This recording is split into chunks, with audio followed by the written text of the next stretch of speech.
Evangeli engcwele ukubhalwa Luka. Isahluko samashumi mabili anesithathu. Isahlukwana samashumi mane anesithandathu. Luke chapter 23 verses 43. Mandulise ku-original Dean noma uSinwamati ndithi nqanga nensibazana ngenxa yokonga amaxesha. Ukuba ngaba esiqale ngexesha bawo ukuncokola lo mcimbi singawo, bekufanele into yokokuba ngoku simkile phansi konqamlezo. Kufanele uba ngentsimbi yesithathu kuthe nzwanga akusekho mntu phansi konqamlezo.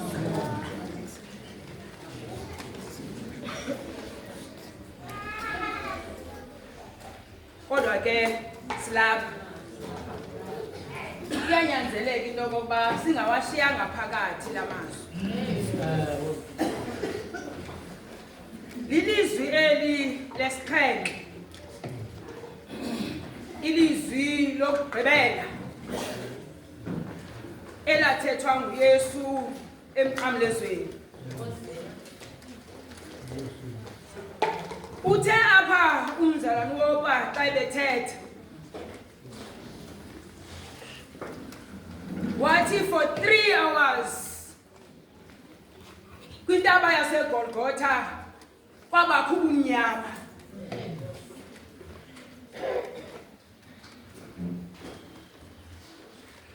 Uthi yena umzalwane woba xa echaza athi ubumnyama abuzange kubekho ngempazamo ngoba uThixo usebenze ebumnyameni.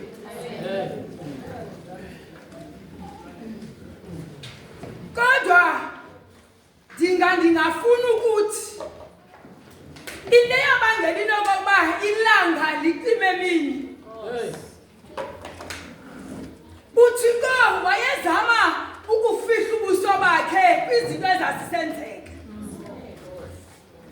kuba isono sehlabathi okanye isenzo esasisenzeka kunyana wakhe sasimbangela okokuba angakwazi ukulijonga ihlabathi. Waqonda into yokokuba makasithele isibuso bakhe. Kodwa esithokothokweni sobumnyama esibonakalisa into yoba uThixo akavani nesono, wathi uYesu esakudanduluka esithi bawo ezandleni zakho ndiyawunikela umoya wam, kuthiwa lakrazuka ikhuselo lengcwele. Into ebonakalisa into yokokuba ubumnyama behlabathi boyisiwe, kuvuleka indlela ebheke ebomini obunaphakade. Ngoba uYesu akakhange afe zizikhwenkwane, kodwa ngokwakhe, ngowakhe umlomo uyivulile indlela ebheke ebomini obunaphakade. Bawo ezandleni zakho ndiyawunikela umoya wami. Father, into your hands I commit my spirit. And then he breathes the last.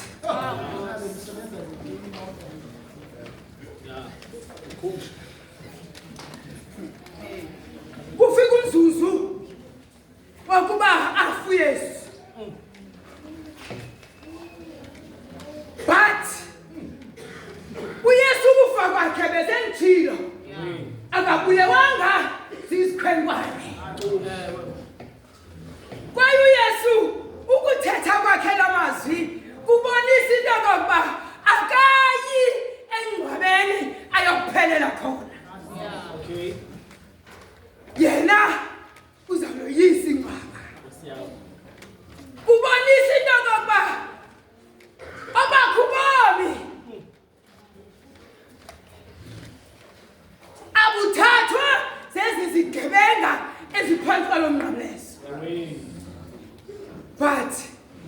ngokwakhe.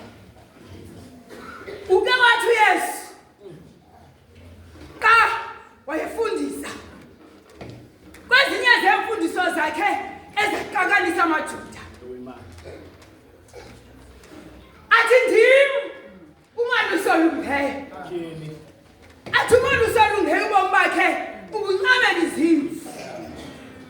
Athi mna obami ubomi ndibuncama ngokwami ngoba ndinelungelo lokubuncama, ndiphinde xa ndithanda ndinelungelo lokubuzuza. Awugqiba uthi uYesu kuthahluka kubini amaJuda. Amanye athi uyanelisa, amanye athi lo ngunyana kaThixo. Kwanyanzeleka into yoba mawohlukane kabini amaJuda. Ngoku uYesu ubuyisa that frustration. Because ufuna ukubabonisa into yoba nangani ndihlela phezulu iyure ndizihlelileyo zintandathu emnqamlezweni, but aninawo amandla koba mbomi ngoba mna ndinegunya over my life. Yiyo loo nto esithi bawa ezandleni zakho ndiyawunikela umoya wakho ukuze kubonakale into yokokuba obakho ubomi buthathe yena ngokwakhe wayobunika the right person onguyise. Because ebebuthathe kwakuye. Ebeke wathona uMshumayela wathi kaloku ebethe ndathi ndinguThixo ndasuka ndabekwa esizalweni somntu ukuze ndizalwe ndibe ngumuntu. Hence uYesu ebubuyisela ubuthixo bakhe kuThixo, engavumanga okokuba uThixo ulahleke ehlabathini. Kuyo yonke the pain uYesu ayivileyo emnqamlezweni, kodwa wanyamezela, enyamezelela into yokokuba aze angakalinge abhubhe, kodwa awunikele ngokwakhe umoya wakhe. Kuba into ebangela into yokokuba awunikele uyise wayemthembile. Wayemthembile uyise into yokokuba Paulo wayethe izinto zakho zezayo kwaye nezinto endinazo ndizinikwa nguwe.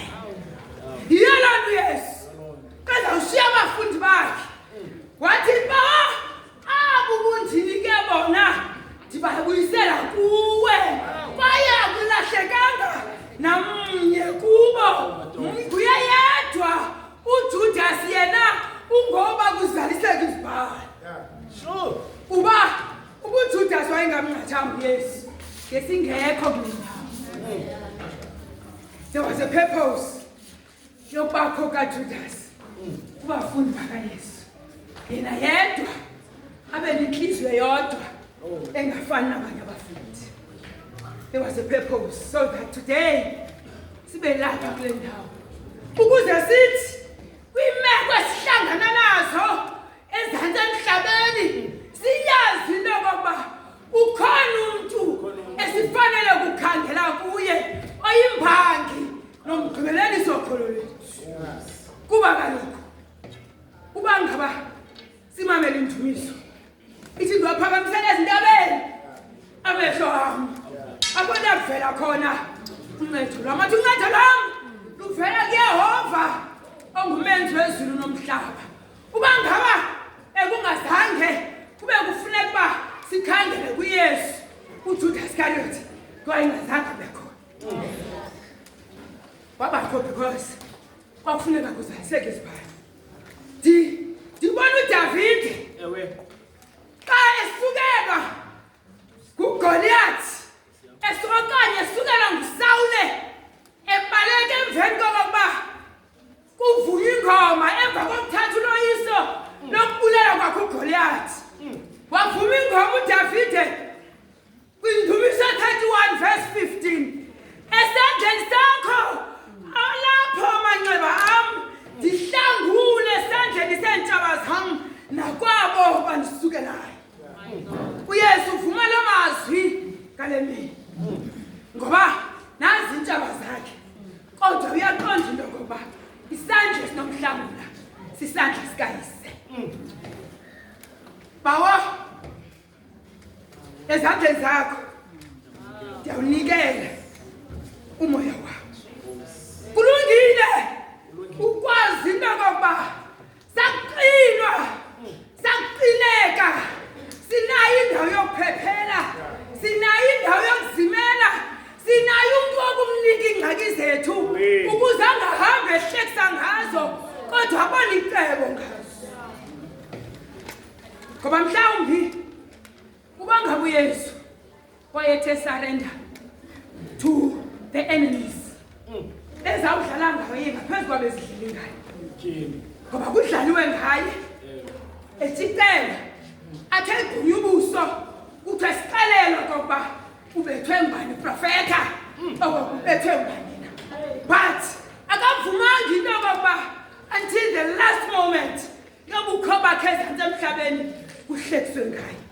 Yiyo loo nto ebonile into yokokuba obakho ubomi phambi kokokuba asithele ngoba bezazi into yokokuba kufika ixesha lento yokuba abheke kuyise waqonda into yokokuba le nto enexabiso le nto ayithandayo makayinikele kumntu amqondayo into yokokuba uzayixabisa njengaye beyiqabisile. Therefore nokokuba uhleli wonwabile kule ndawo uhleli kuyo kodwa funeka uyazi into yokokuba ulonwabo nalo asilo lwakho ukhona umntu okunika olo lwakho.